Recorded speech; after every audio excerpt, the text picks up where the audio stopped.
La esclava estaba limpiando los cuadros de la casa. Y lo que vio pintado en el fondo de uno de ellos fue horrorizante. La esclava se detuvo y la franela húmeda tembló entre sus dedos. El cuadro, un antiguo retrato de la familia del señor, mostraba rostros severos y miradas que parecían seguirla por la habitación. Pero no fueron los rasgos rígidos del patriarca ni la sonrisa forzada de la matriarca lo que la hizo retroceder. Eso era lo que se escondía detrás de ellos. Con un movimiento vacilante acercó la lámpara.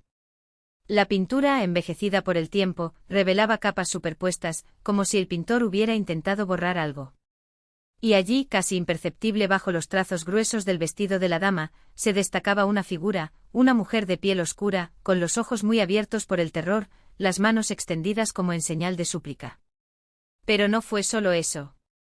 Al fondo, detrás de la silueta fantasmal, una puerta entreabierta revelaba una habitación que no existía en el plano de la casa. Un lugar donde las paredes no eran de piedra, sino de algo más oscuro, más húmedo, como si respiraran. Sabía que no debería tocarlo. Los esclavos que tocaban lo que no era suyo desaparecían, primero los suspiros de la noche, luego los cuerpos de la mañana, envueltos en sábanas ensangrentadas y arrojados al río. Pero la curiosidad era un veneno más fuerte que el miedo. Con la uña, rascó suavemente la superficie. La pintura se desprendió como piel muerta, revelando letras diminutas, casi descoloridas, al pie de la figura oculta: ella sabe dónde enterré a los demás. Un escalofrío recorrió su espalda. La voz del hombre resonó por el pasillo, llamándola a servir la cena. Cogió la lámpara con manos temblorosas y antes de marcharse, echó un último vistazo al cuadro. Juró que por un segundo los ojos de la mujer pintada parpadearon. Esa noche, mientras lavaba los platos en la cocina, escuchó pasos arrastrando los pies provenientes de la sala de estar. No eran del amo ni de la señora. Eran pesados, desiguales, como si algo se arrastrara por el suelo. Y luego el sonido de clavos largos y afilados, raspando la madera. Cuando volvió el silencio, volvió corriendo a la habitación. El cuadro estaba en el suelo, el cristal estaba hecho añicos. Y donde antes había tinta, ahora había sangre fresca, que corría por los bordes como lágrimas. En medio de la mancha roja, una pequeña huella de un pie descalzo. Como el de ella.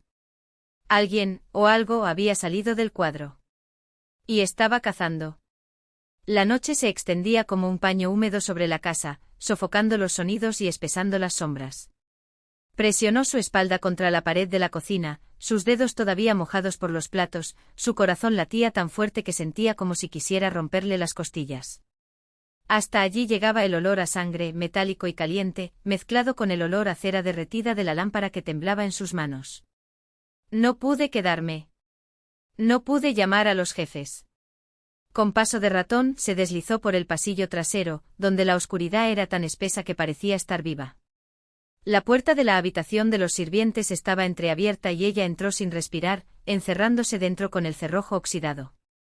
Solo entonces dejó que las lágrimas cayeran, calientes y silenciosas, mientras apoyaba su frente contra la madera gastada.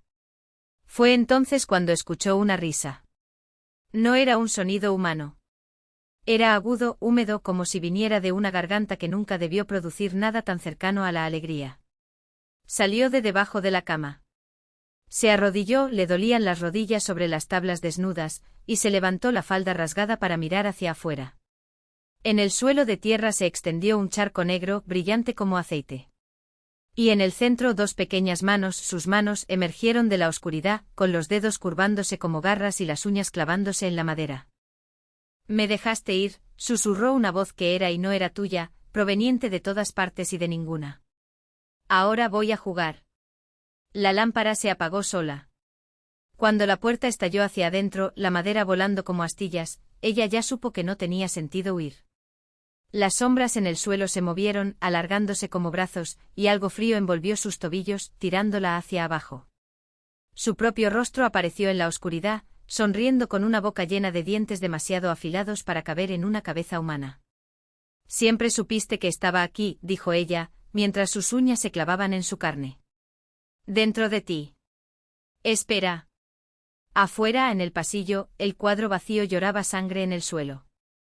Y a la mañana siguiente, cuando la señora fue a despertar a la criada para desayunar, solo encontró la cama deshecha, un rastro de pequeñas huellas húmedas que conducían a la pared donde 5 huellas dactilares estaban incrustadas en la pintura fresca, como si alguien hubiera intentado en vano volver a entrar.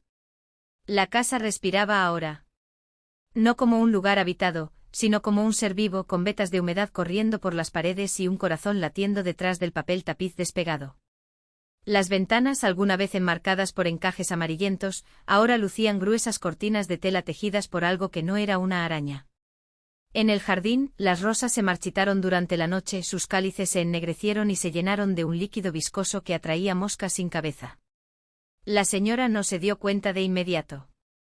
Después de todo, las doncellas desaparecieron, se escaparon con sus amantes, se dejaron llevar por la fiebre o simplemente desaparecieron en los pantanos como si se las hubiera tragado la tierra.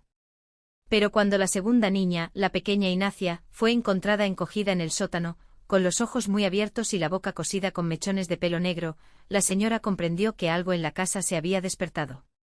Y tenía hambre. Los espejos empezaron a mentir. Reflejaban cámaras que no existían, corredores que se extendían hasta el infinito, puertas que no estaban allí antes. Por la noche el sonido de pies descalzos arrastrando los pies sobre el suelo del ático hacía parpadear las velas, incluso cuando no había viento. La señora mandó llamar al sacerdote, quien bendijo los postes de la puerta con agua bendita y murmuró oraciones mientras el crucifijo en sus manos se calentaba hasta quemarle la piel. Pero cuando se fue, la marca de la cruz grabada en la madera de la puerta principal sangró, goteando un líquido oscuro que apestaba a hierro y tierra mojada. Fue la tercera criada, María Quiteria, quien descubrió el cuadro escondido detrás del estante de la biblioteca. El marco que alguna vez fue dorado estaba ennegrecido como si hubiera sido quemado desde el interior. En el interior no había ninguna pantalla, solo un agujero profundo, una garganta oscura que parecía succionar el aire de la habitación. Cuando María Quiteria se acercó, algo dentro del vacío susurró su nombre con la voz de todas las mujeres que allí habían desaparecido. Extendió la mano, tocó el borde y sintió unos dedos helados cerrarse alrededor de su muñeca, empujándola hacia adelante. Al día siguiente la señora encontró el cuerpo de María Quiteria colgado del candelabro de la habitación, con los brazos extendidos como si todavía intentara alcanzar algo arriba. Su rostro estaba sereno, casi sonriente, pero tenía la boca llena de suciedad. Y en el suelo, escrita con la propia sangre de la niña, había una palabra que la señora no pudo descifrar, hasta que se dio cuenta de que no eran letras, sino 5 marcas de dedos, las mismas que habían quedado en la pared del cuarto de la primera sirvienta. La casa se estaba alimentando. Y esa noche, cuando la señora cerró la puerta de su habitación, escuchando el raspar de finas uñas al otro lado, finalmente entendió, no fueron las criadas las que desaparecieron. Era la casa la que los retenía. Una a una como semillas plantadas en las paredes, esperando el momento de florecer. Y cuando la última puerta se cerró tras ella, la señora vio, en el espejo polvoriento de su tocador, el reflejo de todas aquellas mujeres ahora con las mismas sonrisas llenas de dientes afilados extendiendo sus manos hacia ella.